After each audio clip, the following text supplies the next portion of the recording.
Is that? Yee! We getting it, boy. What's good?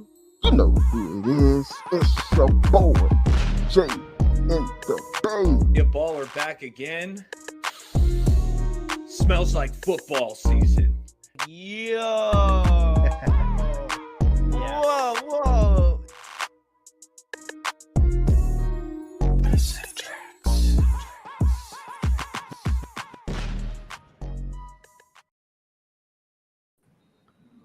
What's up, YouTube? Welcome to Straight Out of the Bay.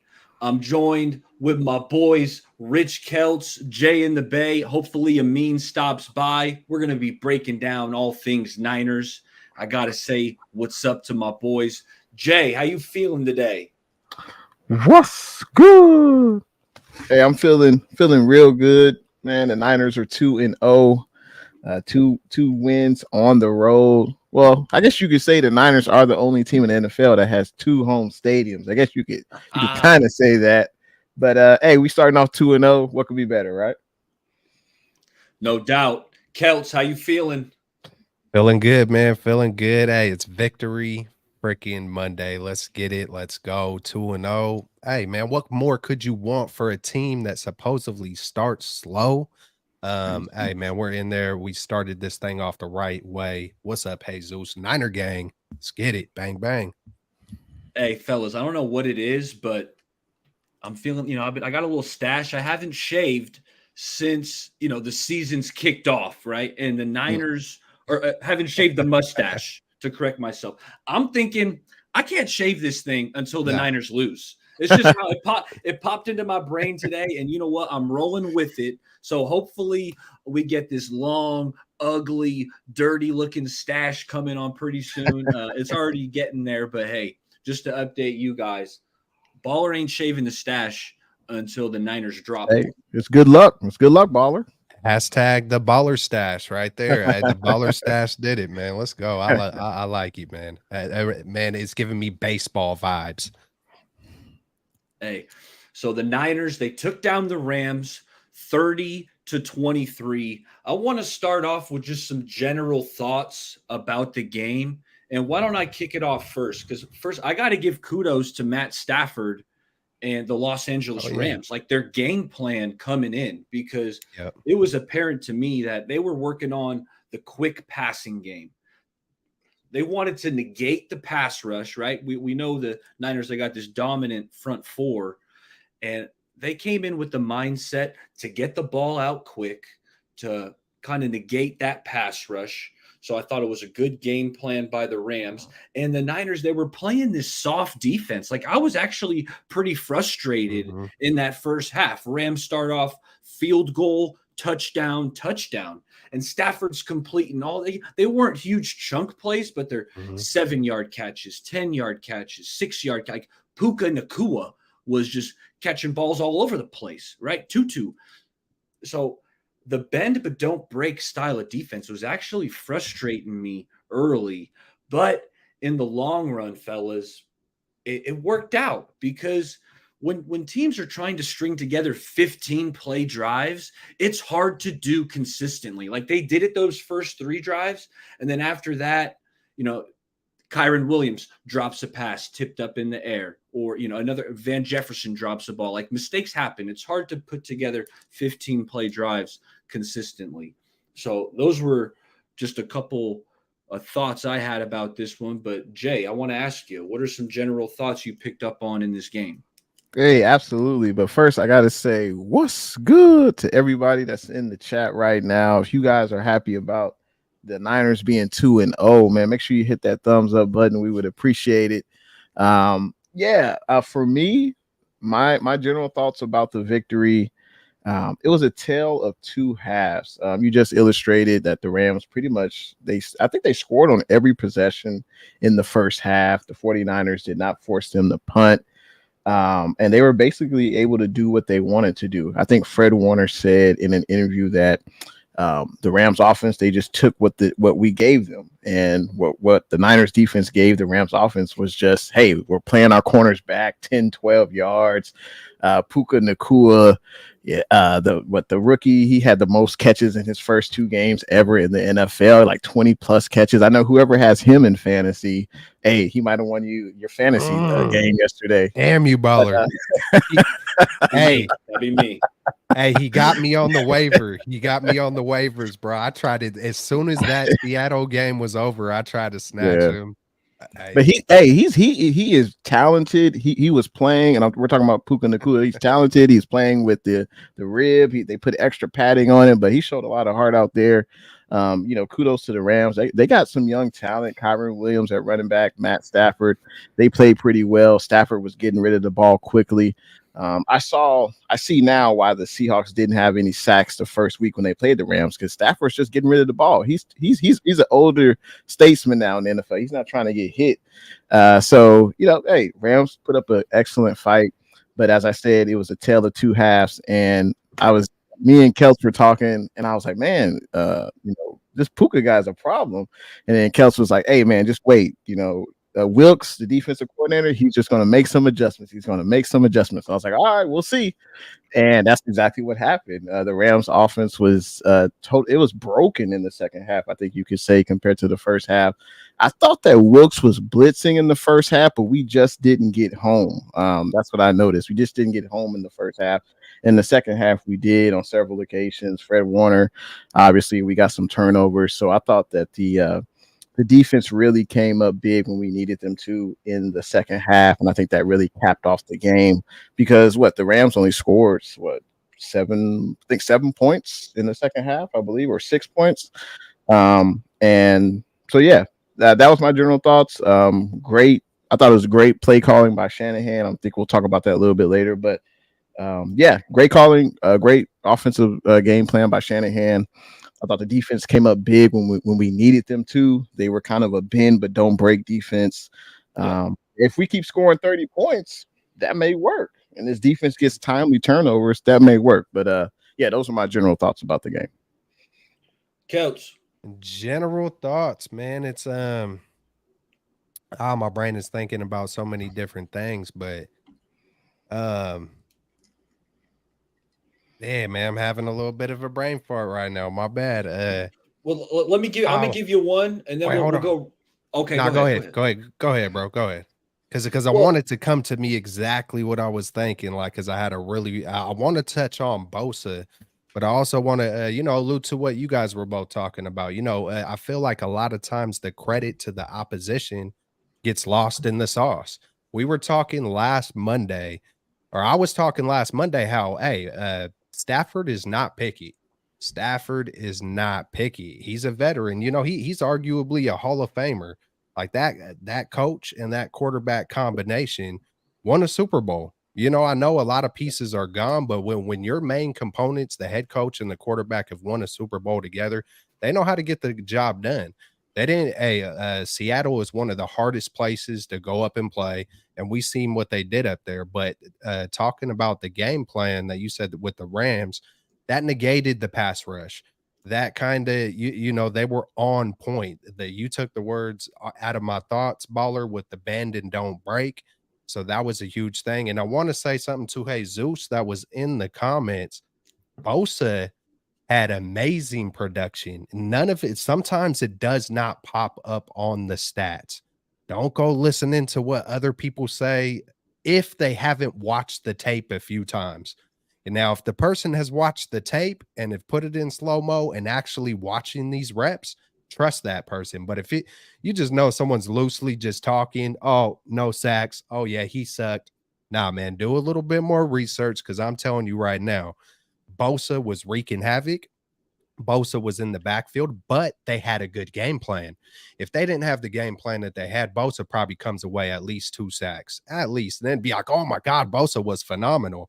But Bosa got a few holding calls. Most of the incompletions was due to the pressure, and it doesn't show up on the stat sheet, but we're in a dogfight, division rival on the road, back-to-back road games. Those were most of my overall thoughts. And then I'll tell you guys, I was frustrated with the missed deep shots by Purdy. And then I was also thinking, hey, this is a rookie. I know it's second year. This is a rookie in what is ninth game coming off of major surgery. He'll get it together because I feel like he's got that fire to want to get better at that. Because I did have a flashback of Jimmy in the Super Bowl. I did. I was like, hey, but I do know that he will sharpen it up and we're gonna see how it plays out, man. So I wasn't even tripping off that after I was initially. So those were my overall thoughts. A win is a win, baby. No What's doubt. As what's we up, man? welcome Amin the Dream. What's good? What's up, y'all? What's up? Me. Hey, feeling good. We were kicking it around, talking about just some general thoughts about this Niners win over the Rams. Before we kick it to you, I'm going to talk about the drive before half because I thought that was huge, right? The Niners were down 17-10, with a minute 45 left. Niners got the ball back, and that 2-minute drive before half I thought was huge, tying it up. Brock Purdy had a few nice plays. Debo had a nice run after the catch. He hit Jawan down the seam, kind of on a high point. Thought that was a really one of Brock's better throws on the day. But tying that up at half, I thought was huge, especially with the Rams getting the ball after halftime. It was just it was a clutch drive there. Amin, what are some general thoughts you had about this win? Speaking on that 2-minute drive, love the aggressiveness from Kyle Shanahan. The fact that he kept them out there and he let Brock Purdy in that offense do their thing to get that touchdown. I love that because usually you see Kyle Shanahan play this conservative game where he's like, you know what, in the past, you might see him kick that field goal, right? It's a new Kyle. Do we have a new Kyle Kyle this year? Because it's like he was aggressive, But you know why I think Yeah. I don't necessarily, here's the thing though, I don't necessarily think it's a new Kyle. I just think It's a because new Kyle Kyle. Shanahan has so much faith in Brock Purdy, that's what, like, I feel like Kyle Shanahan, it's not that Kyle Shanahan didn't always, like, Kyle Shanahan probably was an aggressive coach, right? Even back in his days, even though I haven't seen Kyle Shanahan in Washington and things like that, but it's not like one year you're not aggressive and you're like a conservative coach, and then the next year you're like, I'm gonna New go full out Kyle. aggressive, frick this, right? I don't think it's necessarily a new Kyle Shanahan. I just think because he trusts Brock Purdy so much and has so much faith in the kid that he's like, you know what, Brock, show us what you could do. I trust you. Go make something happen, right? So that 2-minute drive was great. I love that 2-minute drive. I thought we were gonna go kick it for a field goal. I love the aggressive Kyle Shanahan to go out and get that touchdown. What a drive! What a way to end the half. In terms of Brock Purdy and his play, everybody's been putting out on the Twitter timeline, and the worst game that Brock Purdy has played so far. And respectfully, right? Like, it's one of his first games coming back off, his second game coming back from a major injury. But on top of that, let's just be honest. Every quarterback misses a couple of deep shots a game. Mahomes does it. Allen does it. Like, every quarterback does it. If you're just now, if you have 3 opportunities, would I have loved to seen Brock Purdy at least hit 1 or 2 of them, like the one at Debo or Ayuk? Yes, of course. And will that necessarily, and come playoff time, can you afford to miss those deep passes? Can Purdy afford to miss those passes?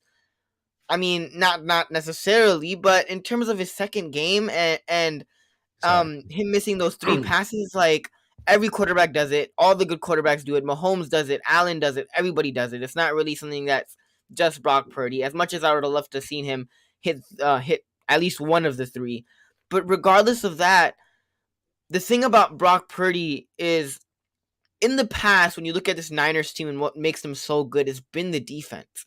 And going back to the Raiders game, and even going back to today, going back to yesterday, the defense, as much as they cleaned it up in the second half, the first half, the defense was not good.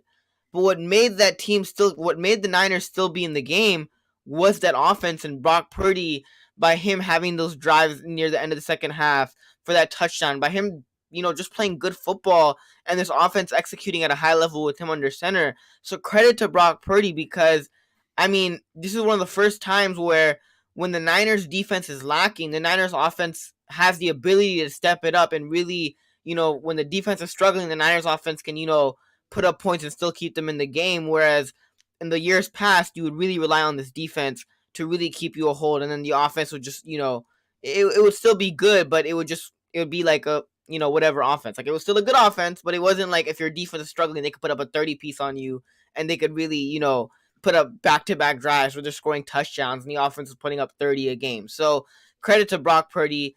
The deep passes, like I said, obviously I would have loved to seen him hit at least one of the three, but every quarterback misses a deep ball. It happens every game. So And they weren't off by much, right? And they weren't off by much. I just feel like, okay, my thing is, I don't think he planted. Like, I feel like on most of them, he didn't plant. He just went boom. Like, he was pressured. He was pressured too. On one of them specifically. On one of them, he was pressured. But I feel like I didn't like, if I feel like the one of Jennings, he planted and he threw it at Jennings. It was beautiful. Yeah. I gotta plug in my laptop real quick. My laptop's gonna die. Yeah. Do that. I mean, do that. Yeah, man. I can't believe neither one of us. I know we'll probably get there, but I might as well do it now, man. CMC and Fred Warner. CMC and Fred Warner. I don't even. That's almost all I really even need to say. Can I just say, man, these are, I think we're watching two Hall of Famers. That's not Nick Bosa or Trent Williams, because both of these guys are universal. And I don't think either one of these guys, I don't think Fred gets enough credit because there's not a weakness in any one of those players' games. CMC and Fred Warner, like, show me the weakness in those dogs, man. And the choke slam by CMC, like to a little cupcake Witherspoon, man. Absolutely beautiful Pampers. I mean, cotton nail soft. I freaking love it, man. I had to just mention those two guys' names. I'm gonna probably talk about them again because we're watching something special. Sometimes we get used to watching the same people. It's easy to take it for granted, you feel me? But watching something special in San Fran for sure. San Francisco. Yeah. Absolutely, no doubt. Hey, any last general thoughts before we go to our offensive and defensive standouts? Any last thoughts, just kind of in general? Moody. No. Moody. Hey, yeah, absolutely. Still Moody. perfect. Absolutely. And 57 yards, fellas. Ooh. 57? And it looked like there was a few extra, yards that could have been tacked on and the kick would have held up. So absolutely. Love to see that. Who's the 49ers kicker before Jake Moody? I don't remember. Like, I don't remember at home, but I don't remember who the Niners. Was it Phil Dawson? I don't remember. I don't remember. David Akers. About Jose Cortez. Oh, no. Jose Cortez. Funny how things change. Let me mention that. Mommy's way. Things change. It's funny how things changed in a few weeks. People were saying, well, some people, and I know, you look at Twitter and that's not really a reliable source. That's not really that's not representing the masses of people, but people were saying Jake Moody is a bust and all this. He missed a few kicks in preseason. That's why you can't overreact to stuff. Also, we might get to this name. Well, I'll save this name later. Somebody else might mention it, but I'm sure we'll get to this other name. But yeah, let's read that super chat. Oh, money is flowing. Let's go random electronic. I don't know who this is to, because this is being streamed on multiple platforms. So it's a random electronic. Hey, thanks for swinging by and dropping off that 5 spot. Appreciate that. No worries about the Purdy overthrows. He has made those throws many times before. And 2, the throws he did make were much harder. Random electronics. He's saying, hey, pump the brakes. Purdy made some impressive throws. Speaking of throws, real quick, baller. Speaking of throws, arguably my favorite throw of the night. And I think he got a little bit lucky on it, but Aaron Donald straight up came off the right side and he ran through Colton McKivitz, and Purdy just stood there. I don't know if he saw Aaron Donald or not. Yeah. And I think he threw a dime or he stood tough. Yeah, to like Brandon Ayuk or Debo in like this tight window. It was a little bit low, but he still like stood his ground. He didn't take the sack and he got it out. I mean, we saw what Geno Smith said last week when Aaron Donald was coming his way, but I mean, Brock Purdy, for him to stand there and make that throw, like, that was impressive. I think it was a little bit of luck, but it was also a little bit luck because, I mean, Aaron Donald was literally like a hand away from just bringing Brock Purdy down. But the fact that he got that ball out and he wasn't like scared or nothing, because I mean, if Aaron Donald's coming at you, he knew he was coming too, and he stood tough, bro. So good, keep going. Yeah, I mean, credit to Brock, man. Real talk. Hey, y'all did see what Amin was just talking about when Aaron Donald was coming through on Geno? Y'all seen that little clip? Yeah. Yeah. Oh my God. He's seen his life flash real quick. Right before his eyes. And that's another thing. We didn't really hear much Aaron Donald, right? I mean, I'm not gonna say he's neutralized or anything like that, but he didn't really put his stamp on the game. I didn't really see much from him. No, I agree with you. Why don't we switch it up and let's go with the offensive standouts. We're going to kick it around and everyone mention a player who you thought, hey, balled out against the Rams. So why don't we start it off with the youngster, Amin the Dream, who stood out on offense? Debo. Whoa. Yeah. I mean, Oh, come on. I mean, I'll leave Christian McCaffrey to y'all, but Debo Samuel, I mean, straight up dog. Every time he plays the Rams, like it's almost like we talking about Brock Purdy with the Mamba mentality, Michael Jordan. I took it personally. Time Debo faces steps on the field and the Rams are his opponent, he takes it personally. And he has like a highlight. He has at least one highlight, like crazy clip that people talk about. I mean, that what he broke 2 tackles and he took it to the end zone. I mean, Debo Samuel. And then another guy, one last guy I would say is Ayuk. Even though he didn't have a monster game like he did last week, for him to still stay in the game with that shoulder injury and to not, tap out and quit. I mean, credit to Brandon Ayuk for the toughness and the resilience to stay out there and the dedication to stay out there even with that shoulder injury. No doubt. Kelts, who stood out on offense?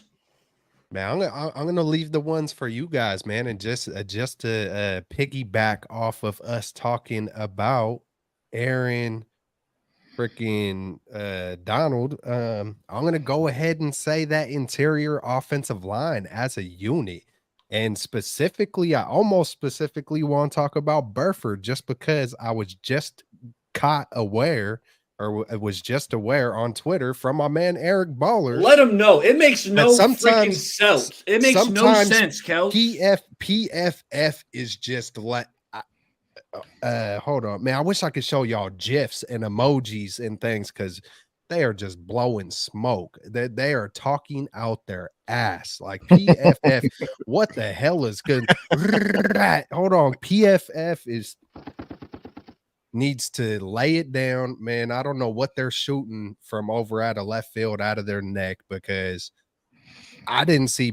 I guess they gave him a 0 on the passing, or the pass blocking was a 0. Like how the hell? I mean, I could see if you gave up 4 sacks or so. It's just ridiculous. Don't believe everything PFF says. So I'm gonna give it to the. What I gotta say, do we trust PFF? Hell no. To the no. Yeah, to the no. Hell no. Why are they hating on this man, Spencer Burford? Even during week 1, he got a horrendous grade from PFF. And I know he had a couple penalties. Come on. Oh, me and you, we watched the tape. I don't see anything egregious from Spencer Burford just letting defensive linemen run right past him. That's not happening. Nah. So, am I ready to call him an all-pro right guard as of right now? No, but he's serviceable. He got a 0. He got a 0 in pass blocking. Faithful. Like, does that mean he didn't block anybody for the whole game? Like, come on, PFF. Does that mean he didn't even play the game? Like, how could you get a 0? I'm preaching to y'all, Faithful. I'm going to reach out to someone on PFF and try to get him on here so they can defend who the hell is giving these zeros. I want y'all to. Yeah, I want to see y'all break the film down because I don't know how y'all generating the number. Please elaborate for us. That's one of my favorite words. Being older now, I didn't used to know some of these words, but elaborate. Like no, hold on, slow down. Hey, give me details on how you concocted this because it's ridiculous. Please do, because it's ridiculous. He's serviceable. There shouldn't be no 0. Like it's dumb. I mean, it's just, hey, Faithful, I urge y'all, don't just go off of PFFs or some people's words. Put the tape on and watch it for yourself. And if you don't have access to it, Baller watches tape. I watch tape. I'm not sure about Jay and the meme, but I know that they know what they're looking at. I do know that. So, hey, man, trust some reliable sources because it was whack. Great job by the interior line. Brendel, I haven't locked in on Brendel as much, but I'm gonna go do it. But Brendel, Banks, I seen Banks doing some good things. The whole line for that matter. And of course, you're gonna get blown up here and there. So I'm gonna go with that interior O line. That's my Banks has standout. looked phenomenal. Yeah. Banks looks like a Pro Bowler at left guard. Like he's a wall out there, Yeah, not he letting is. anyone get past him. I thought he was great versus the Steelers. I'll go back when the All 22 comes out and watch this last game. But from the color copy, I thought Banks was excellent. Brendel, I like what I've seen. Really, the offensive line has outperformed my expectations. Let's go, baby.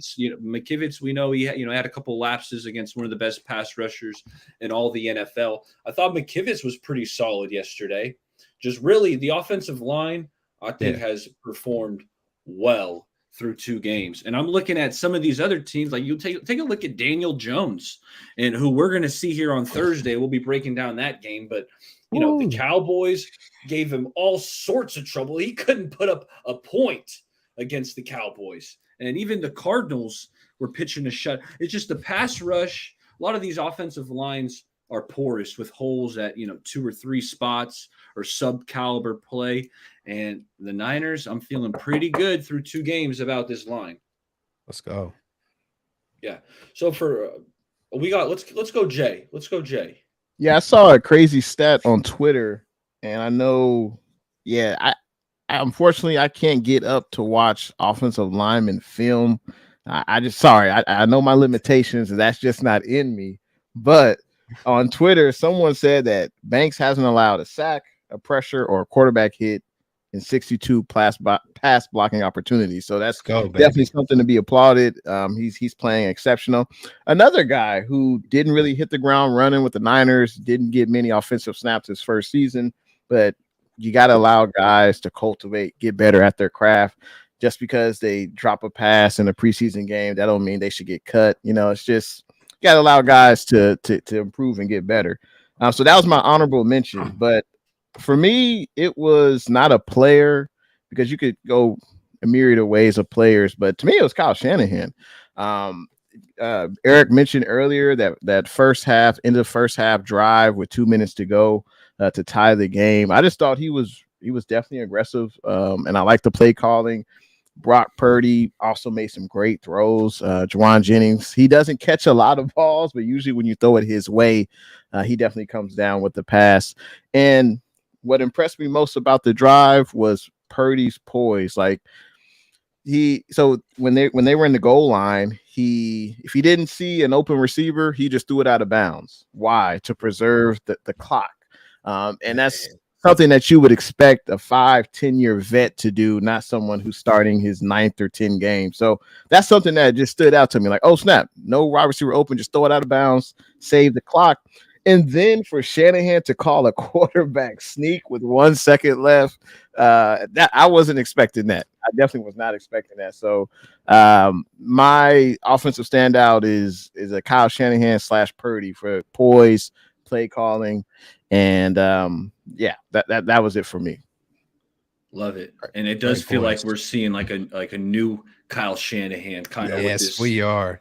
with this new development of thought process, being a little more aggressive. So, and I'm here for it. I think we've all been wanting Kyle to be a little more aggressive over the last few years. So looks like, hey, maybe we get what we're asking for. Yeah. And for Thank the you, Jesus. standouts, you guys took a lot of the good ones, right? CMC, although I don't think we talked about CMC quite enough. McCaffrey, Nope. man, he's been running the ball well. And again, we got to give kudos to the O-line because they're creating some alleys. Some of these holes that McCaffrey are running through, I mean, you could drive a truck through these lanes.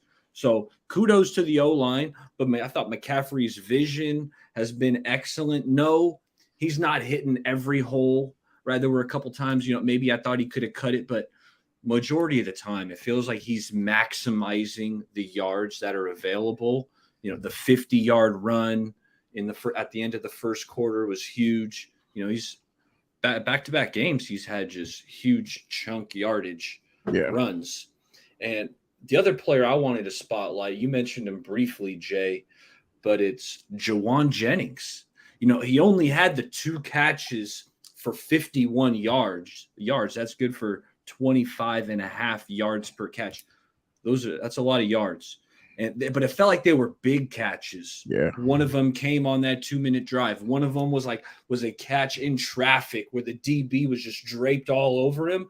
But Purdy's trusting these guys to make catches down the field. That's where Jimmy, I don't think Jimmy would make that throw. Jimmy would hold on. He would look. And he wouldn't even think about it, Baller. He wouldn't even think about it. He wouldn't even look that way. He would start. Hey, you just looked at my notes, huh? I just wrote it down. Keep going, bro. Great minds think alike. Keep going. Jimmy would not throw these contested balls like the touchdown BA caught against the Steelers. This ball Jawan caught down the side. Those balls aren't getting thrown. Jimmy's ball patting and trying to look somewhere else, probably getting sacked and maybe his ankle twisted. But that being said, we don't got to deal with that no more, fellas. That's the Raiders' problem. And I don't know if you watched Jimmy, but Jimmy had a couple. Hey, that wasn't Jimmy's fault, man. That wasn't Jimmy's fault. It was the O-line. The receiver didn't break. The weather, didn't call the right play. Hey, good point, Jay, on the throwaways, because I've been big on the throwaways. I've been big on those little things, man, that make or break a drive. And again, a game of inches. Pause, but no, it made a huge difference. It made a huge difference. I just want to give a quick shout out to the Ayuk show, getting hurt on the first offensive drive. As soon as he landed kind of weird and he walked off, I was like, it looked like it was either neck or shoulder or something. And he ended up having, I think, 3 catches, 30 plus yards, I think he played the rest, maybe like 53% of the rest of the offensive snaps. So kudos for him. He showed heart, he showed grit, he showed toughness. Obviously he couldn't play every snap, but I like that he went out there and at least tried to give it his all. And I mean, what else could you ask for? So I would be surprised if he played on Thursday, but hey, he gave all he could, and I appreciate that from the Ayuk show. No doubt. Hey, next up, let's flip it to the defensive side of the ball. I want to hear who you guys thought stood out defensively, who was making plays. I thought that they kind of started out slow, but ramped things up as the game went on. And again, let's go to the youngster, Amin the Dream. Defensively, who are you looking at? I'm gonna pass the hot potato over to Kels because I haven't heard much of Kels, and then I'll give my little thing. But I'm gonna pass the hot potato to Kels. Okay, all right. I got a couple that I want to pick or choose, man, it's like I got this feeling like I want to defend Bosa for how he was wreaking havoc, but you couldn't see it on it. But you know what? I got to go Fred Warner, man. I got to go. Man, I feel like if he puts together a few more all-pro seasons, like it doesn't all show up on the stat sheet, but this man, Fred Warner, where is his weakness? Could you imagine if they had this man blitzing his whole career?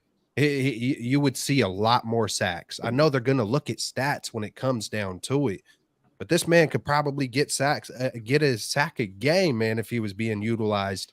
But then to be able to be blitzed like that and have that strength and just that dog, but then to be able to drop back and arguably be maybe one of the better drop back, the best in history, like the best. And I know he has the safety background, but he's the best linebacker in history of covering, playing in safety. In zone coverage. There's no linebacker that does it better.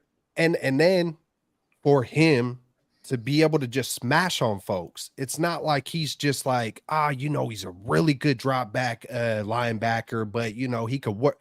What does Fred got to work on? And then the leadership, and then just all the way around from head to toe. This man, Fred Warner, is an absolute dog. He's a professional. He's a leader. There's no weakness in his game. I hope he just has, I hope on paper, like the stats show it this year, and he is just like praised by media, just from every outlet. Man, big time flowers to Fred Warner, real talk. No doubt. I'm glad you mentioned him. Well worthy of a mention. Hey, Glass Full says, when diggity are dog. Cone and his Colts gonna admit Purdy's good? Glass Full, I can't answer that for you. Aren't they already? They're not doing that already. I haven't seen Cone for a minute, man. Well, I will give you a response to that though. I think Purdy's definitely better than what we've had, and so far he looks like the real deal. But at the same time, I'm not fully convinced yet Brock Purdy's a quarterback that we can win a Super Bowl with. Whoa. I'm not gonna Hold 100%. up. I'm not gonna put that out there yet. And I'm not the first one that said this, but I think Rob. Uh-oh. Sorry, guys. Oh, wow. Sorry, guys. He said Rob Stats. Oh man. Did it mean Wi-Fi cut out? His connection is getting a little bit hairy. Amin, he's kind of talking crazy. Hell no, to the no, no, no. Yeah, to the no. Okay, let's go. Is he back? Amin, sorry, you cut out there. We lost you there for a second. Are you back? Okay. All right, let's carry on, boys. Let's carry on. Oh man, no. I have to mention someone, and I mean, did y'all see Javon Kinlaw? I mean, tell me you saw Javon Kinlaw in the fourth quarter force a 3rd and 5. He couldn't get to Stafford. He put his big hand up there and blocked his pass. I know y'all saw that. Tell me you saw it. I thought he was going to intercept it. That was what I noticed from Javon Kinlaw, but nah. But there's more. Can I add to that? Can I add to that real quick? Don't lose your thought, because Kinlaw is on my list. And since you brought him up, he was a standout to me. Coming in, fellas, I was expecting little to nothing for Javon. I didn't want to have these expectations only to have Javon let me down once again. So I came into the year with these low expectations. Fellas, I'm glad I did it, because Javon has been impressive. This past game with the Rams, he had the tip pass, but watching the film, he's pushing the pocket. Stafford was getting the ball out quick, which is why he only got sacked one time. But you could see Javon, pushing these offensive linemen back into Stafford, just making it a little more difficult. And I'm saying, all right, big 99, like, hey, keep bringing it. So I'm glad you brought him up, Jay. And I'm going to kick it back to you, because I think you got another guy you want to shout out. Hey, absolutely. We got to talk about Isaiah Oliver. I mean, he struggled a little bit in the preseason. He's learning the defense. He's trying to get his feet situated, but he played big in the game yesterday. That's for sure. Some of the plays that stood out from him, he blitzed.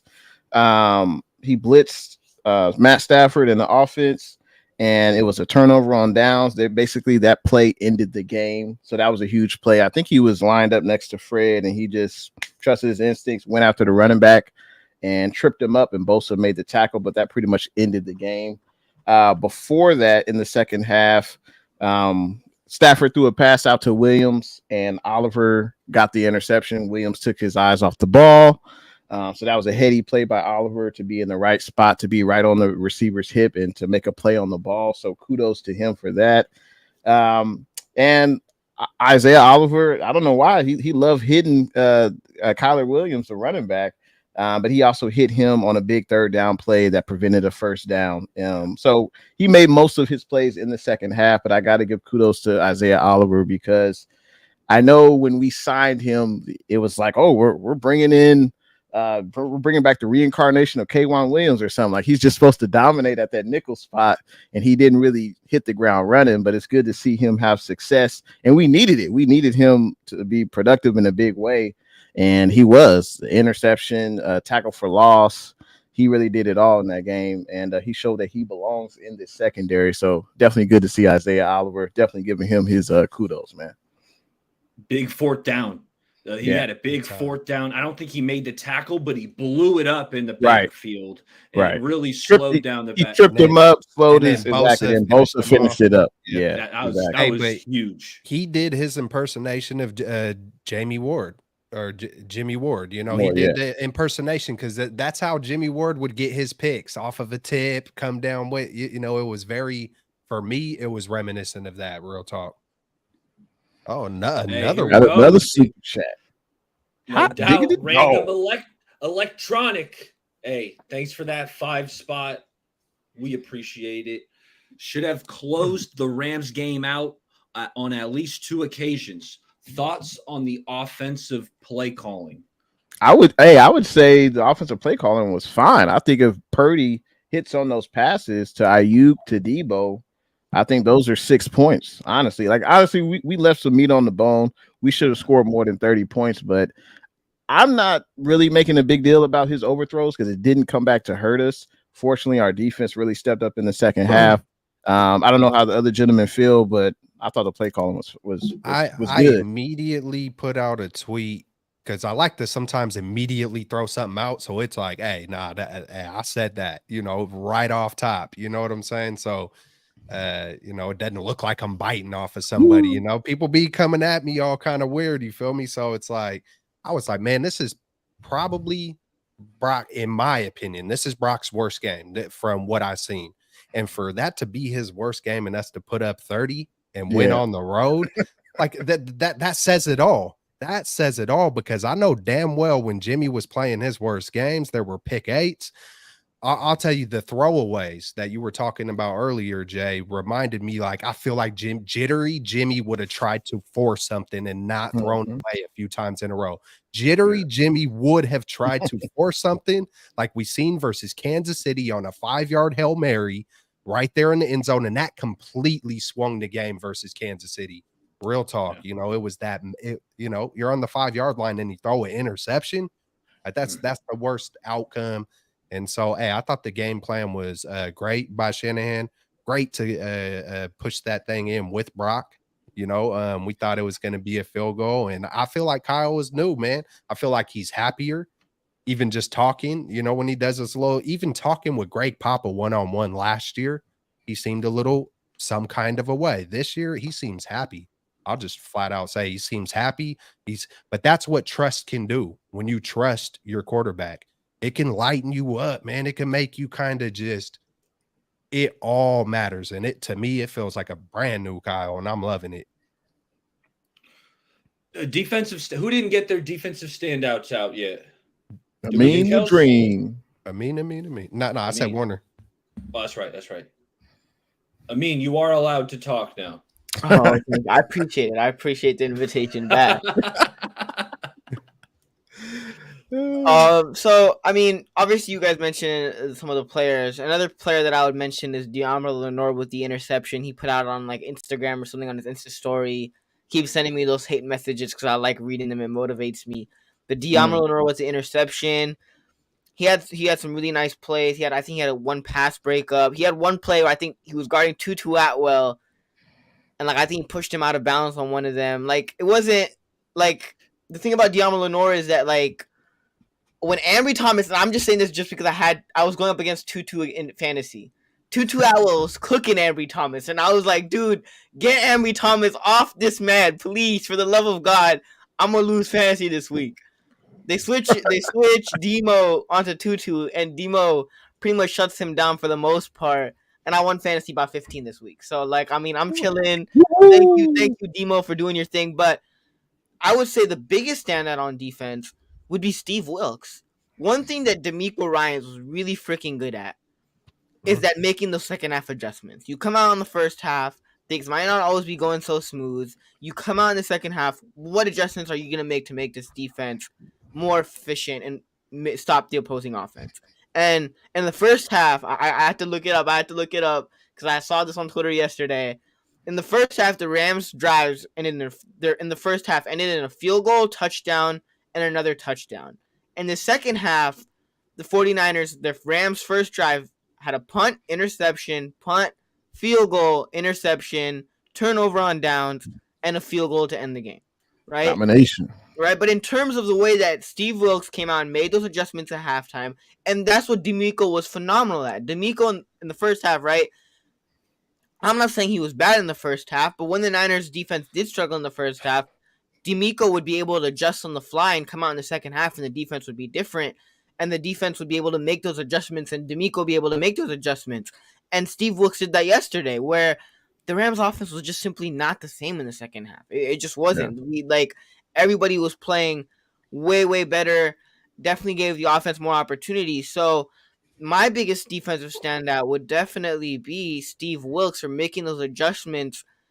Because if he honestly didn't, I don't know if we would be sitting here talking about the Niners going 2-0 this week. And can I just add, just real quick, what's up, Livy's World and everybody in the chat? We're not ignoring y'all, but you know, hey, we got to get into this, you know, on Straight Out of the Bay. But I just want hearing you say all this stuff. I mean, it just screaming out at me that we're doing this on game 2 for the team that normally doesn't start gelling till, you know, game 6 or whatever it is, and we're doing this straight out the gate, and it's just lovely. And I'll just leave it there until we hit up the next subject. But it's game 2, faithful, and we're smoothing, and it's just, hey man, we got a special season. But I pray for health. Let's go. I love it. I love the players you guys touched on because I got a lot of them written down. You know, Fred Warner, Javon Kinlaw. One guy that was not mentioned who I want to talk about is this young pup, Drake Jackson.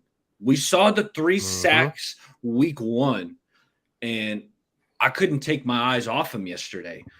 He plays with so much effort and so much hustle that it's contagious. It's the type of stuff that you want to have on defense. You know, the Rams, they had this quick passing game going. There were a couple times like Kyron Williams, I think it was the first touchdown was on a screen pass, and it was like Bosa. That's what's probably one of the very few negatives there are about Bosa is that Bosa is wired like quarterback. Like I'm going after the quarterback, that sometimes he'll beeline to the quarterback. You can drop a little screen pass over him, you know, and get some linemen out in front. And it happened on one of the Rams touchdowns early in that game. But I circle back to another screen pass where Drake, no, he's not going to be fooled by that. He's sniffed it out like faster than any other player on that team. And he's the one who made the tackle for, I think it was a gain of maybe a yard. Whereas if Drake didn't sniff that out, Kyron had a lot of room to run with blockers out in front of him. So Drake, the 3 sacks last week, huge. That's big time. But it's also some of the subtle plays that he makes where he's hustling, where he's setting the edge. Because that's a huge priority when you're a defensive end. You got to set that edge to force running backs to have to cut it back up the middle towards your linebackers, towards your big defensive tackles. And Drake, you know, I thought he had a really strong performance, and just his effort really stood out to me. And I had to shout him out. Keep playing like that, Drake. Real talk. All right, fellas. Hey, this next segment we got here is called Step Ya Game Up. All right. Niners won. There's a lot of positive, but I want to hear, you know, some negative, you know, and, you know, who needs to step their game up. So that's this segment. Why don't we start it off with Jay? Hey, absolutely. But first, I got to say what's good to everyone that's in the chat. Fable, Adam, Niner Fanatic, Bull Pup, Dwayne. I saw Livy's World. Raphael, appreciate the super chats, appreciate the chat. G12 is in the building. I appreciate everyone tuning in. What's up? Feel free to hit that thumbs up button as well. Absolutely. And Niner Fanatic beat me in fantasy, so I know he's happy. But hey, you live another week. But but how much? Because you were close last week, right? Yeah, it was close, man, and he pulled away. I forgot what that number was, but he beat me. He beat me. 2 nail biters. So. It was close though. But yeah, there were definitely some players I want to see more out of. And this one guy I'm going to mention, it's not really his fault, but this guy didn't even show up on the stat sheet yesterday. When I'm talking about running back Elijah Mitchell. Now, it's partly Shanahan's fault. CMC has had 42 carries through the first 2 games, and I don't think that's too much. I think that's a solid number. 20 carries. I think that's good for CMC. I know games are hard to win in the NFL. You want to put your best guys out there, but you got to let other guys eat too. You got to let Elijah Mitchell eat. You got to, I mean, Jordan Mason, I think he should be more than a special teams player on this offense. I think he has more to give, but Shanahan's got to give these guys the opportunity. So it's kind of like, I praise Shanahan, but then also Shanahan, you got to improve. You got to give these other guys opportunities because CMC, he should have a few offensive snaps off, and let's give the ball to Elijah Mitchell. I know the first week he gave him 5 carries, he only got 10 yards, so it wasn't impressive. But I want to see more at Elijah Mitchell, and he just needs to get that opportunity from Shanahan. So it's kind of a as a player and coach answer. And there, I got some other names, but I'll leave some meat on the bone. And what do you guys think? Yeah. If they don't get mentioned, let's go back to you, Jay. But Amin, who on this Niners team are you looking at and you're saying step your game up?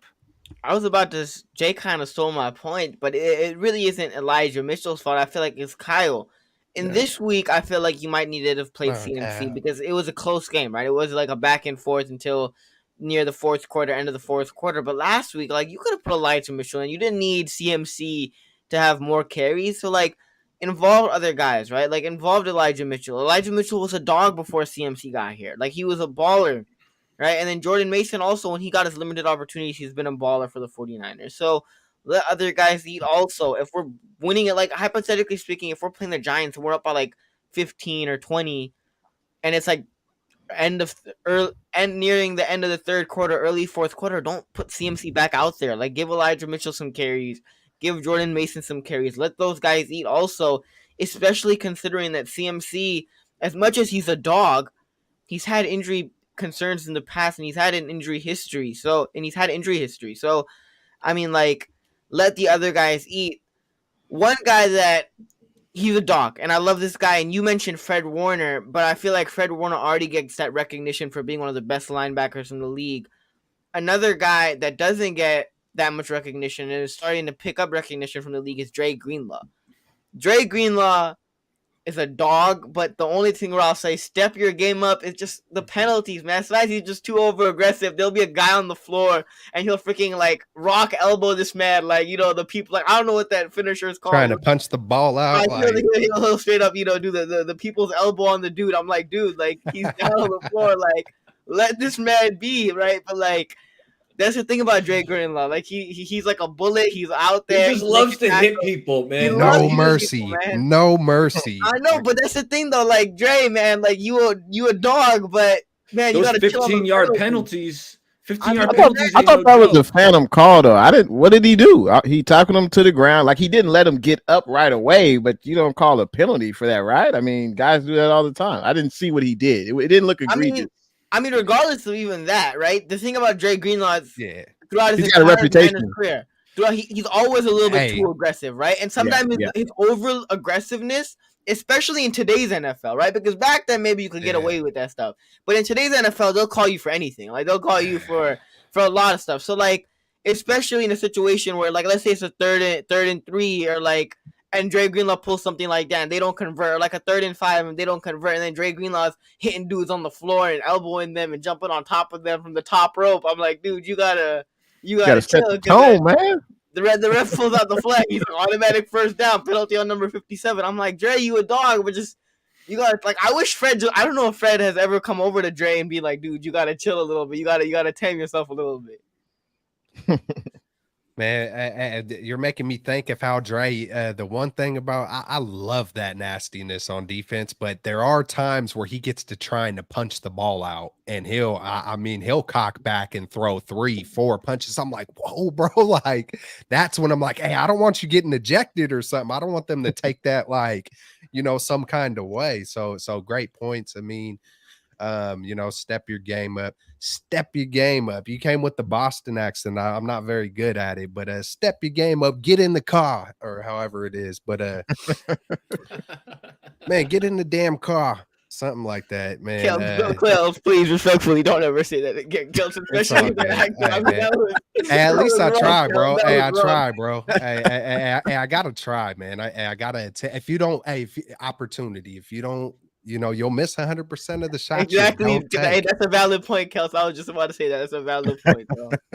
Hey, man, he was actually my standout for offense, but Imma just do it, man. Freaking Spencer Burford was absolutely atrocious. Did y'all see that PFF grade?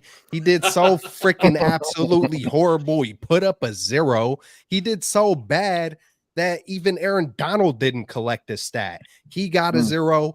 Donald got a 0. It was just absolutely I'm just being funny right now. I'm trying to think No, of you know something what, Kels? negative. I'm a piggyback off of that. It's But PFF. Step your game up. step your Yeah. game up, PFF. There it is. Hey, thank you, baller. You came. Hey, you rescued me on that one, man. But I did see one tiny little thing that that wasn't on the field. That some people could be like, it's whatever. But I don't know if it's Jed York or Ray McLeod that needs to step their game up, because when Brock and Ray were coming into the locker room, there's Mr. York just standing at the door, kind of like, welcoming in players. I was like, that's pretty dope, man. You see John Lynch on the field at the end of games being real heartfelt to players. You see Kyle starting to open up, being a little bit more lovey and this and that. But I did see Brock shake Jed's hand, but I seen Ray just go straight. I'm pretty sure Jed was out there with his hand out and everything, and freaking Ray was just like, didn't even see him. Yeah, so I'm like, man, hey, do you need to step your game up, Jed? Have you done something to Ray? Are you kind of in Ray's doghouse? I know you're the owner, but we seen back in the day when Jim Harbaugh was like, no, this is a man's meeting. You got to do it moving, Jed. So Ouch. shit, did I just say that? Hey, man, I had to throw that in there because it's hard in this game to really pick a player out. I mean, nobody, in my opinion, I don't think anybody did horrible. I almost wanted to say Lenore, because I mean, Lamore was just getting eaten up by the curl route over and over and over, but then he redeemed himself. He got the pick. He stepped in front of one when it mattered most. So that was kind of my one guy, was Lenore, if I'm being real, but he did redeem himself. So I was a good bounce back. Step your game up, PFF. Jesus Christ. Facts. And I'm going with Brock. I'm saying, hey, Brock, there may be some of these games where you got to hit that 40-yard throw down the field. And you didn't miss by much. And I'm confident that you're going to get in the lab, you're going to practice, you're going to rep it, and you're going to hit it next time. But hey, just looking at the throws that I saw, Brock, step your game up. You got to hit those throws down the field. Debo, if you hit that throw to Debo, I win my fantasy game. Okay. That was like a 50-yard bomb.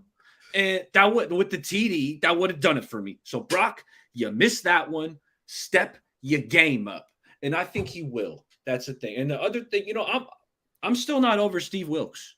It sounds like Amin's ready to crown him.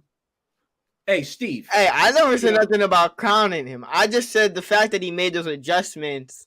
You're right. I'm putting words in your mouth. I'm never crowning the dude. That's my bad. That's on me. That's on me. I'm putting words in your mouth. But Steve, I was frustrated with him in that first half because he was playing just this soft coverage. Kels, you spoke about it. Demo's playing off. They're giving up all these easy curl after easy curl. Even Ward or even Ambry Thomas before he got hurt. Like, it was just easy completions. And I was getting worked up about it. And Steve did seem to correct things in the second half. But, hey, during that first half, I did not like the soft coverage. I wanted to see, there's different ways of being aggressive. You can be aggressive by blitzing 5 or blitzing 6, but you can also be aggressive in your coverage, playing tight, kind of switch it up. Daring, maybe 2-2.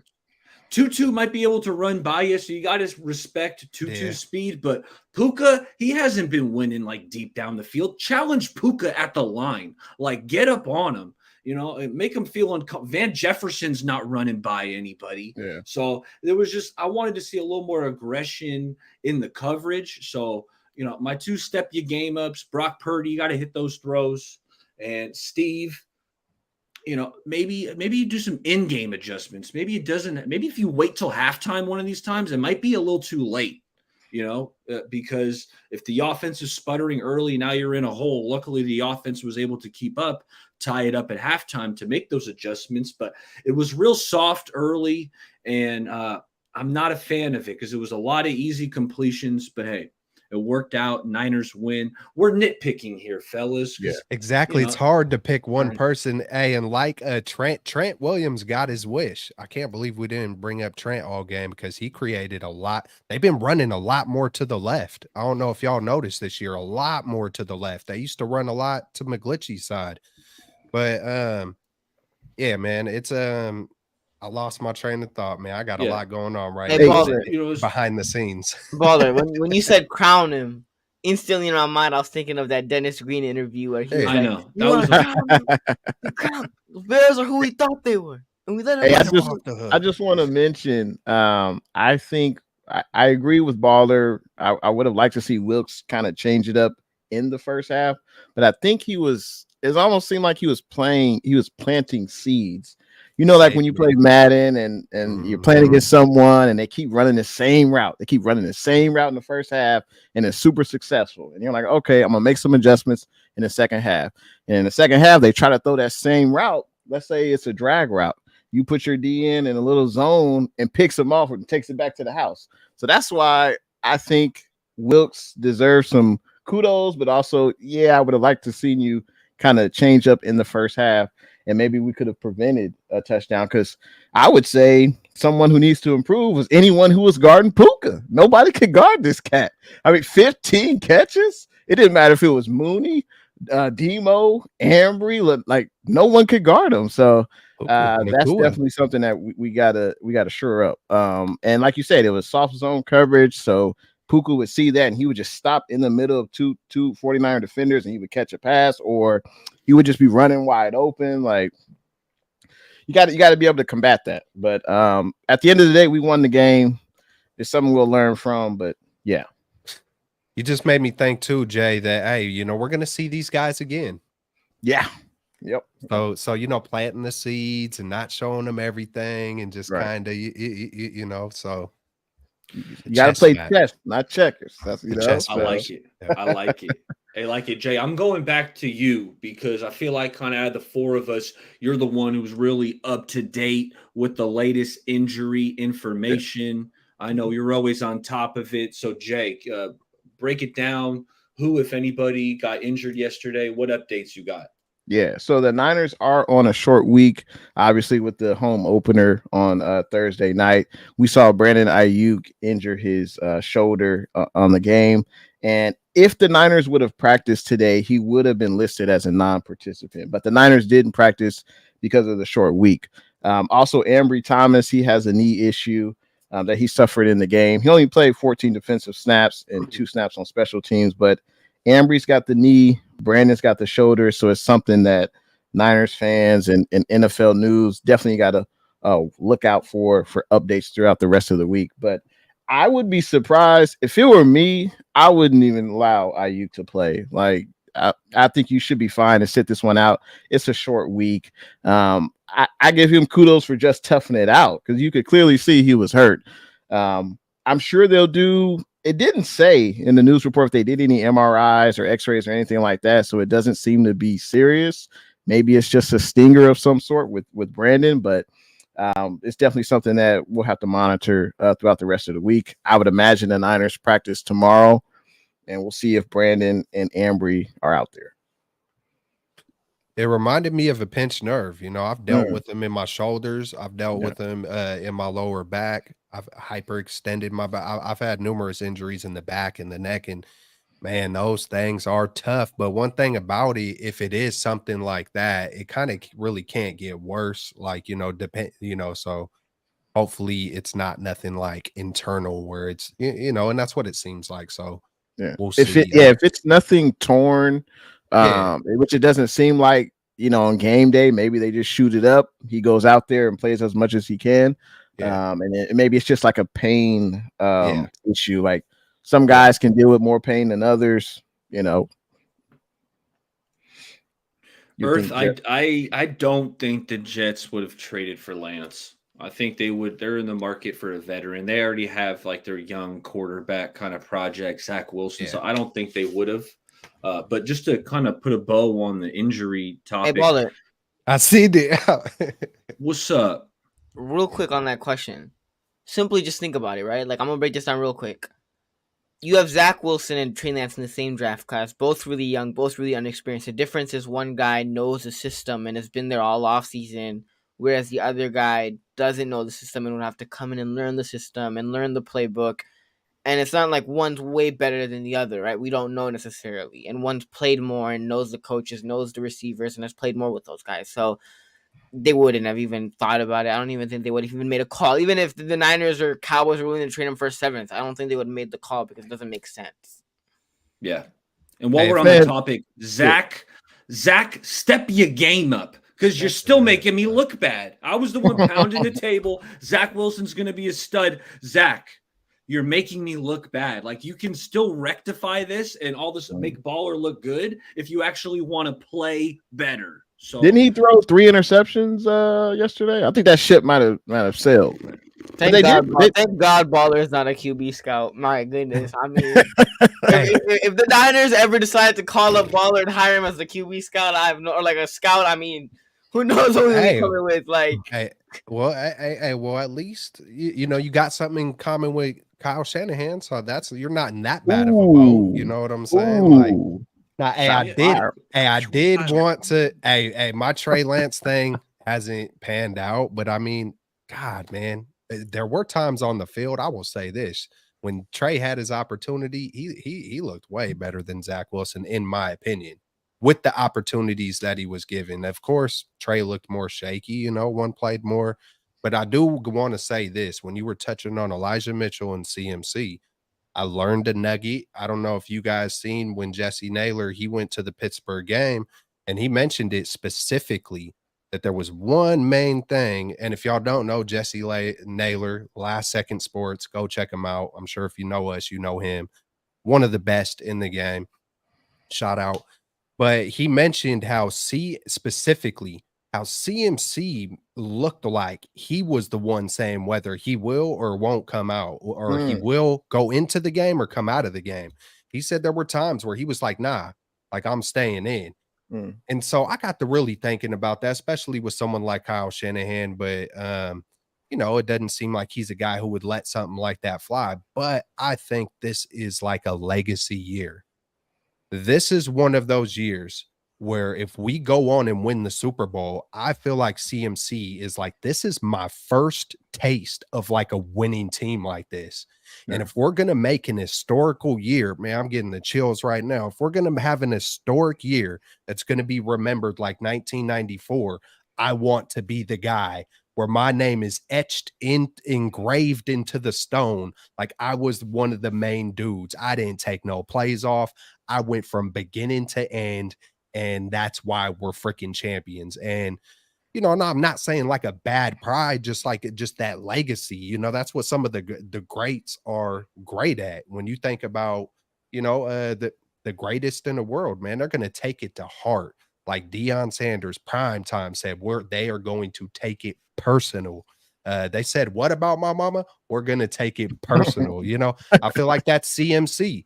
That's CMC right there. That's Bosa right there. That's Fred Warner right there. That's the leaders on this team. Brock, look, in his game 8, he takes it personal, what Pat P says, and says, I'm going to AU. We're taking this shit personal. We're coming to take it this year. You know, so. Kelsey, man. Tommy said, why? That's very commendable, Kelts. Very commendable. What's up? I almost said Tommy. What's up, I mean? Kelts, Tommy. Go ahead, Baller. Go ahead, Baller. Well, I just want to say Tommy can't hear. Tommy, I think you got too much wax in your ears. Tommy, get the Q-tips, dig in there, you know, get some earbuds. We're live. People are listening and commenting. So, Tommy, you got to get the ears checked out. But, Amin, what's up?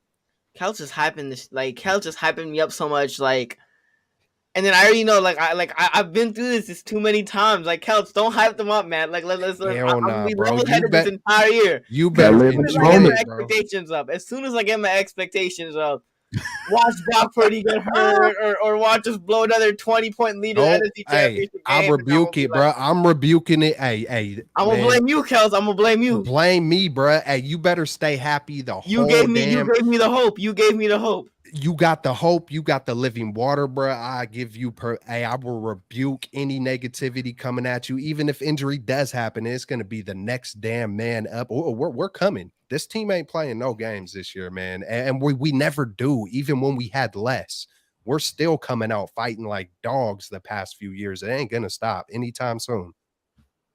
You got this, Amin. We got this, baby. Glassful says the best highlights of Trey are pics of his ex-girlfriend on IG. Ooh. Burn. Ooh. Burn. Hey, but thanks for the $2 though. No, I would say CMC's attitude is commendable, but there's a reason why there's 53 guys on the roster. You got to have backups. You got to have them play. I mean, he doesn't need to take all the snaps. But hey, I appreciate his attitude though. I'm curious to see CMC like all the years with the Panthers. Like maybe he's one of those unicorns that can carry that kind of load. And he knows the last 2 years with Carolina, he was hurt, so that's another thing to consider. His injury history. I mean, no, true. Hey, because you guys already know I'm like, I want that gas in the tank. I was preaching about it with Bosa being out the whole time. I'm just looking at the other side of it. You feel me? So, but nah, hey, you're spot on, Jay. It's like there's always going to be there's three sides to a coin, really, if you stand it straight up, that narrow road. But you know, there's always at least two sides of a coin. You feel me? So, hopefully, it does not come back to get us. Go ahead. Yeah, I want to see you stand up a coin. I want to see you stand up. Just show me how. I want to. Yeah, that could be. I want to see it. I believe there's only two sides until you show us the coin. You've never seen a coin stand up, bro? No, I'm trolling you. I'm trolling you. But okay, I want to put a bow on injuries, and then because we're gonna wrap this thing up in about 15. So injuries. Thanks, Jay, for breaking down the Niners injuries. Now. This Monday Night Football game, I got it on my mind. Nick Chubb. I hate when just superstars go down. Yeah. Nick Chubb is one of my favorite running backs in all the NFL. I love watching him. I think he's just extremely talented. And then you see, his knee get bent awkwardly today. And it just sucks. I'm just hoping for a speedy recovery for Nick Chubb because while he's not a Niner, as just a fan of football, I'm gonna miss Nick Chubb, and as a fantasy manager, in two leagues. Yeah, I mean, I don't have Nick Chubb in any of my 5 leagues, but it wasn't because I didn't want to get him. He didn't fall that way. So Nick, speedy recovery, and then fellas, hey, Saquon Barkley, running back for the Giants, one of the best backs in the league, who the Niners are playing here on short rest come Thursday. Saquon's out. Sounds like he's going to be out, he's going to miss this game for sure, maybe a few. He's dealt with a few of them, but yeah, and he's a dynamic player, so now we're going to see a heavy dose of Breida, the cheetah. But you can't sleep on this guy. I mean, we know the kind of game-breaking speed Matt Breida has. If he gets a crease, he can take it, and he's one of the fastest backs in the league. So you still got to be prepared to stuff the run, even with Saquon out, because Breida, he's no slouch. He's explosive. I'm curious, man. When was the last time Breida has? No. I feel you, man. When you have that speed, I really want to go and look at the Giants' run game and the way they design runs and all that kind of stuff. Because I'm thinking about the best game I know it had to probably be with the Dolphins, where he had maybe a couple of good moments, but Shanahan is a different breed, man. Shanahan is just different, man. And it was nice to see Raheem Mostert, help me win fantasy yesterday. Him still shining with the Dolphins. So, it's good to see him. His career is still doing well, but we'll see what Breida got, man, without Shanny. That's going to be interesting. And hopefully he gets a good load too. Though. He got McDaniel though. I mean, I love McDaniel. Can I just I love McDaniel too. That man bolted from the cameras. Yeah, I mean, I just love McDaniel. Like the charisma and then what he's been doing with Tua this year. I mean, Mike McDaniel, he's honestly, him and Dan Campbell are probably my 2 favorite coaches in the league, and then I'll put Shanahan at 3. But like, They're hella different. Yeah, I like that. I like that good combo. Dan Campbell. Yeah, oh, kneecaps. whoa, are we really I gonna go go down kneecaps. this road right now? Are Dan we? Whoa, Campbell? Baller, what was that look? Baller, what was that look? What has Dan Campbell done? I know What has Zach he Wilson. done? I know Zach Wilson and Johnny Manziel fan is not talking about Dan Campbell right now. I know he's not talking about Dan Campbell Yeah, right now. Dan Campbell's got an assortment of trophies in his trophy case, right? At least he's in the league. Like, at least he's still in the NFL. Okay, let's move on. Because I want to get into this preview of this 49ers Giants game. We're gonna kick it around and kind of hear some key factors. Like, what are some keys to the game for the Niners to lock in this win? You know, I got to pull up the spread. I got to imagine that they got to be at least touchdown favorites. They Am I should right? be. Talking Niners. yeah. Okay, let's check it out here. Right now, the Niners are favored by 10.5. Wow. 10.5. And that's Right. actually makes me a little like risque, because Thursday games, it's on short rest. It kind of, I don't want to say anything can happen, but I feel like those Thursday games, sometimes you just never know what you're going to get. Like, there's just weird shit that happens on these short rest Thursday games. But I'm going to go off with the first key to the game, because that's how I want to do it. And I'm looking at containing Daniel Jones. Daniel Jones is extremely mobile.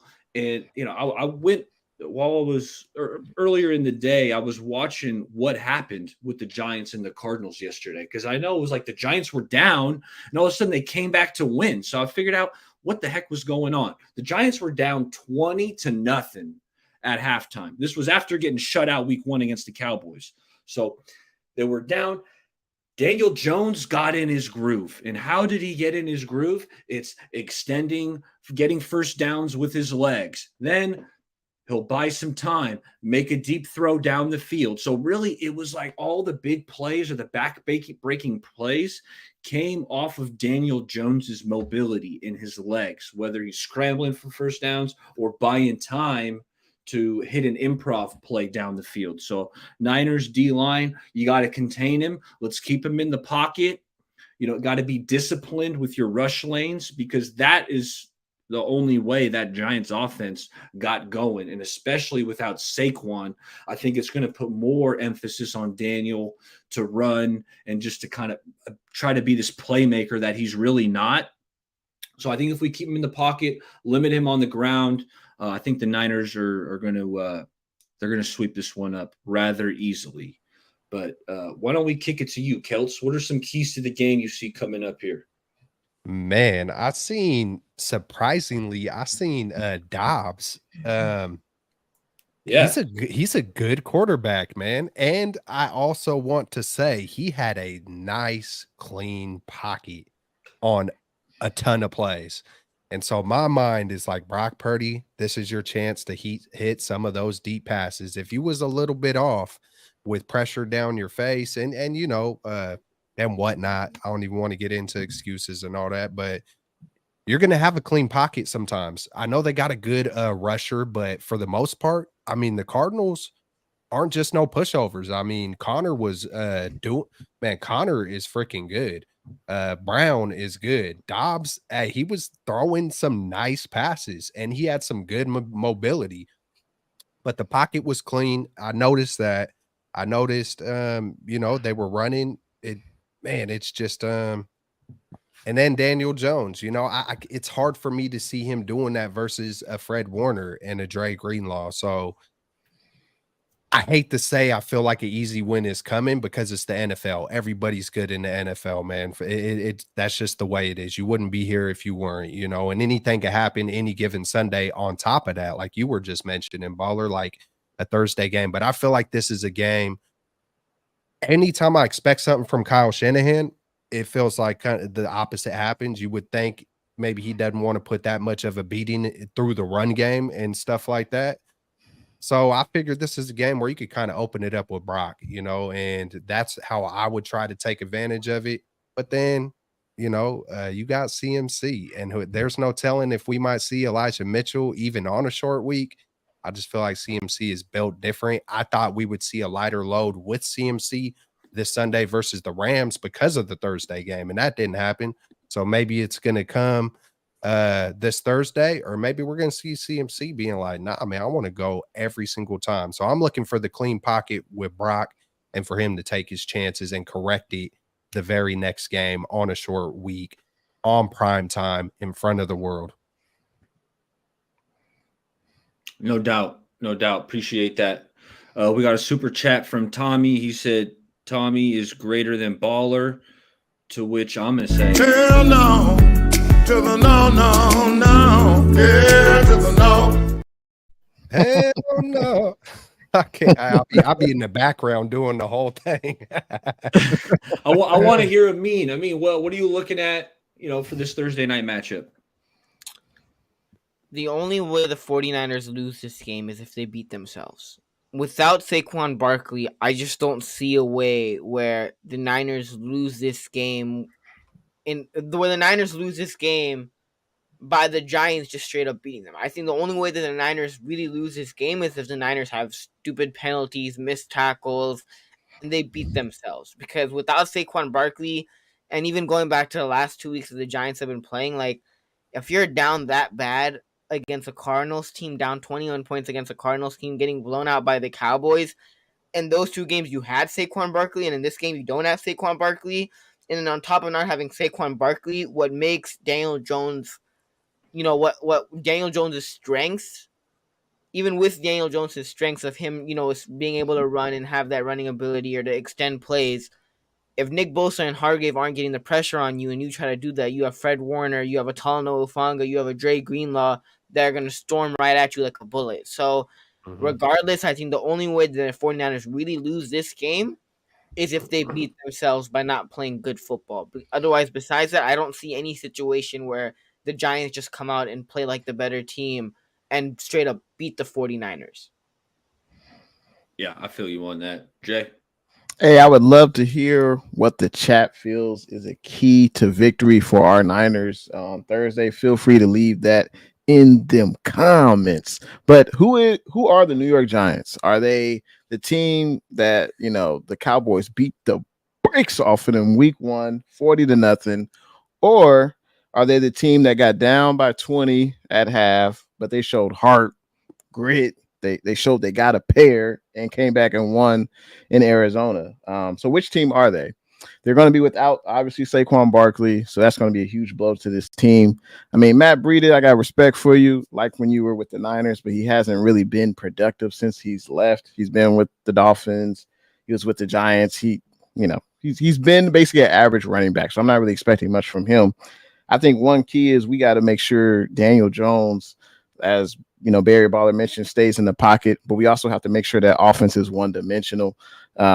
If they're able to run the ball, kind of like how the Rams did, I think that could make it a much closer game. I think if we slow down the Giants' running game, make Daniel Jones beat us, I think we'll be in good shape. I mean, I don't know if anyone's watched Daniel Jones this season, but I mean, he's thrown 3 interceptions already in 2 games. The Niners, we've got a few interceptions from our defense. So make Daniel Jones throw the ball 40, 50 times. That allowed this defensive line to get after Daniel Jones. And, hey, that means opportunities for our secondary to get some picks. So that would be my key. Make the Giants offense one-dimensional and let the Giants pass rushers eat.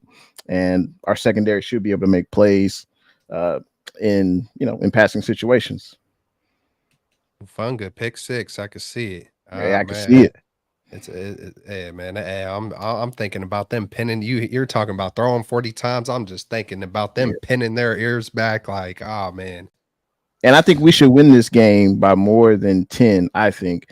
And in the 4th quarter, Shanahan, please, I'm begging you, if you happen to be watching this, please allow Elijah Mitchell, JP Mason to get some burn. Don't have Bosa out there with 3 minutes left in the 4th quarter. We up by 2 touchdowns. What you doing, man? Come on. I already know Shanahan.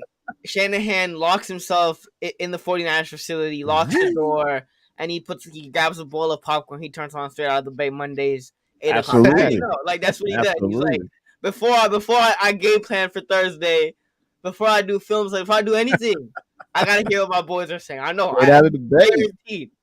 base. 4 picks. Love it, man. Hey, real talk. Hey, it's about that time we're gonna go around. I want to hear. It sounds like Jay's thinking it's going to be a double-digit win for the Niners, but let's go around. I want to hear those score predictions.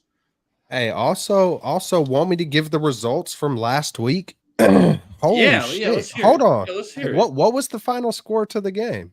30 to 23. I'm just now looking at this right now and just hopped out at me. Jay in the Bay said 30 to 20 freaking 3. Wow. So Jay in the Bay freaking nailed it. Nice. I mean said 27-13. Hey, real talk. Appreciate it. There it is.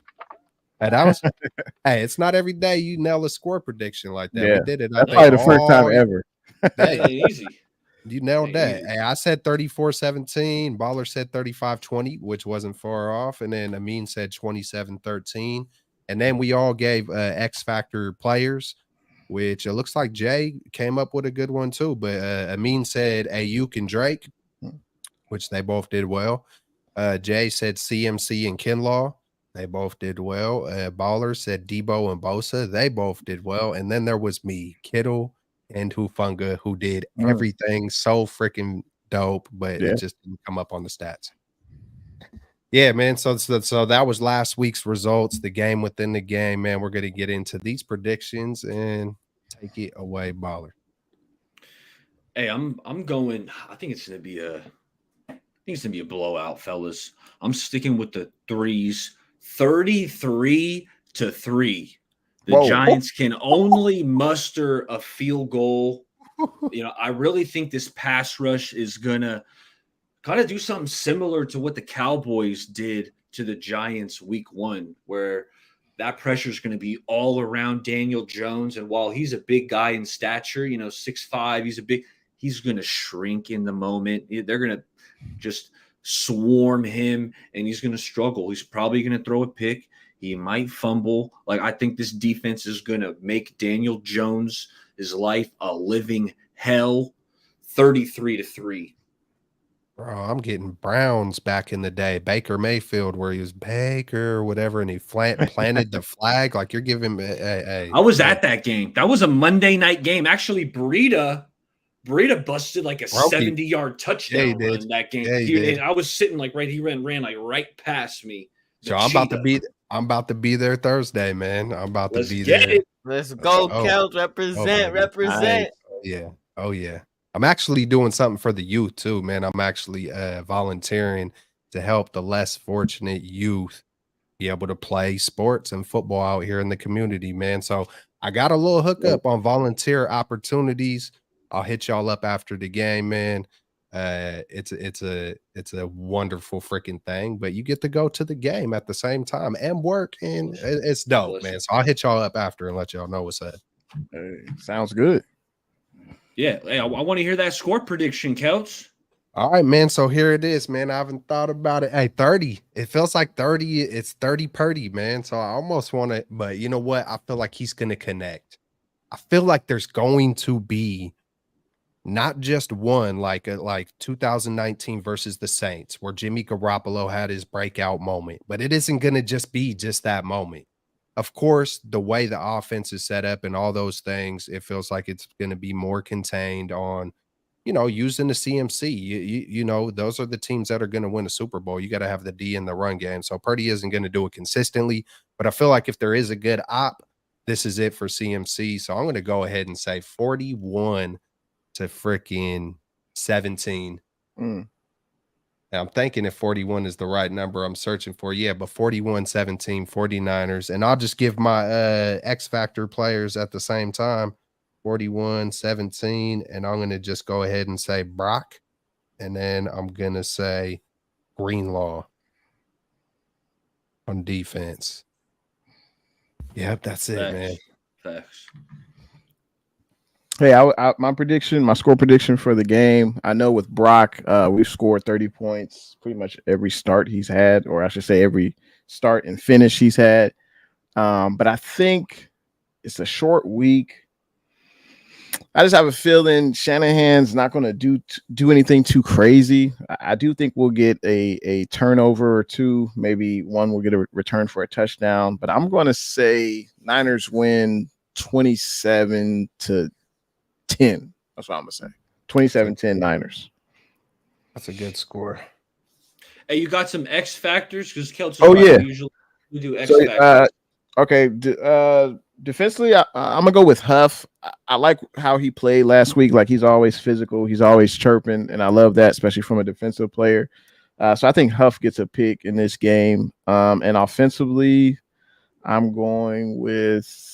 I think I'm gonna go with Debo. He had a hell of a game last week. Ayuk may be limited, so I think they may feature Debo a little bit more. I mean, Debo led us in catches last week, or yesterday.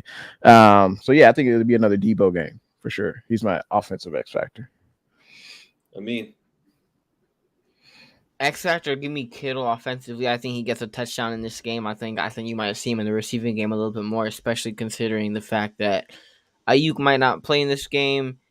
Defensively, I'll say it's the Nick Bosa game. I think Nick Bosa has been great this entire season so far. I don't think he's necessarily been bad for us, even though there's nothing on the stat sheet. But I think he gets a sack, his first sack on Thursday Night Football this week. Score prediction, it's a short week, Thursday night. I don't know what's up with Thursday nights, but teams always start off slow on Thursday night. I'm going to go with something similar to like Jay. I mean, 28-10, 28-13 maybe. I would say 28. Niners score 28, 20 near 28-31. Somewhere around that. Either they get. I think I can see. What's up with this vague BS? I mean, we got to pin you down. We'll put the stamp. 31-13. 31-13. Okay. All right. Thank you. And as far as I gave my score prediction, I didn't give X factors. I'm gonna go Jawan Jennings. I think he's gonna have some clutch third down catches, maybe a touchdown. Defensively, I'm gonna go back to Bosa. I'm gonna keep saying Bosa till he has like a back breaking play, what big time sack, forced fumble. So I'm going back to the well on Bosa. Hey fellas, we're about to wrap it up here. Let's kick it around. Any final thoughts? Anything you want to plug? Everyone watching, like this video right now. It's not too late because we're going to pump up the algorithm for future views. So hit the like, subscribe to all these fellas. Let's go around and kind of give your final au revoir. Kelts. Hey, we appreciate y'all. You know we do. We love. Hey, I love to come here on Mondays and chop it up with each one of y'all. Real talk. It's another freaking Monday, a victory Monday. Randy Daytona with the 3-0, man. Hey, we're here for it. Man, I don't want to get too crazy and too hyped up. My prediction all year since May was 14-3. My prediction last year was 13-4. It wound up happening. And another one with Blue True. Yee! Appreciate you, Blue True. Much love to everybody. Hey, like Baller said, hit the like. Leave comments. Tell us where we went wrong, how we can improve. All those good things, man. Engage with us. I'm gonna try to slip in another show because I do love to read every single comment and just really elaborate with the guest, even though I can't see y'all. Maybe do a call in. What's up, Low Jackson? Real Talk 3113. But I'm trying to squeeze that in there. So stay tuned, man, because it's a great year, man. So we appreciate everybody, and I appreciate the panel as well, man. It's always good. Tommy. Hey, I echo Kelt's sentiments. We appreciate everyone that came through tonight. Obviously, there's a ton of content creators, I'm sure, on right now. So we appreciate everyone tuning in. And make sure you subscribe to all of our channels. We appreciate it. Plus the Straight Out of Bay YouTube channel. And yeah, man, the Niners, hey, we undefeated. Do we have room to grow? Absolutely. But I like what I've seen so far. And it's just the beginning of the year. We can definitely continue to improve and get better. But hey, I think we should be 3-0. There's no reason why we should lose this game. Yeah, versus the Giants, unless we turn over the ball, unless we have a bunch of penalties, we beat ourselves. But hey, I like where this team is headed, and I'm looking forward to Thursday night, the home opener at Levi's. Can't wait. 20-0. Amin, take us home. I appreciate everybody in the chat. Appreciate the support. And you know how I always end all the shows. Bang, bang, Niner gang. Bang, bang, Niner Let's gang. get it done. Let's get it Bang, done. bang, Niner gang. Bang, bang, Hey, bang. fellas, had a blast. Can't wait to talk next week on Monday. It's always a good time. Chat was live. Appreciate everybody who stopped by. Hey, Niners, let's go get this done. Amin, you missed it, but I haven't shaved my stash since football season started. And to my wife's dismay, I said, I ain't shaving it till the Niners lose. And I don't think 20-0. she wasn't too thrilled about it, but hey, it's going down. So hopefully we get a long, kind of nasty, ugly looking stash from Bro, you ain't even gonna like shorten it up or nothing. You can just let. So No. what if we go to, bro? That would be dope if we go 20-0. Hey, listen, bro. it would be That worth it thing though. is It gonna would be be hella worth it long. though. It would be worth it though. Mm. Like I mean, if we do win the Super Bowl, I wouldn't. If I was Oh, following let's wife, do I wouldn't Amin. let him cut it. Amin can't shave either now. No, I'm just Nobody I'm say. like, hey, Nobody like, say. he's not growing anything. So hey, All I right. mean, like, you know, we got to keep it clean over here. All right, fellas. Hey, thanks for stopping by, and make sure you subscribe to all the channels. We're gonna be getting this thing popping every Monday. Yay.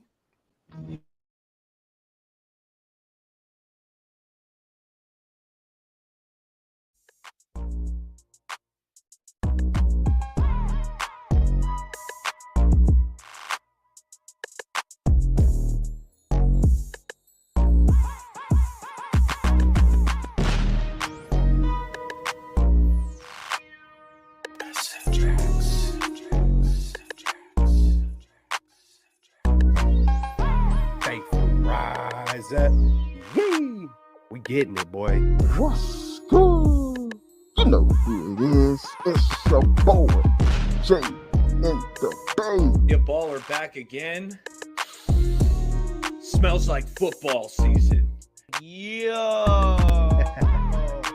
Whoa.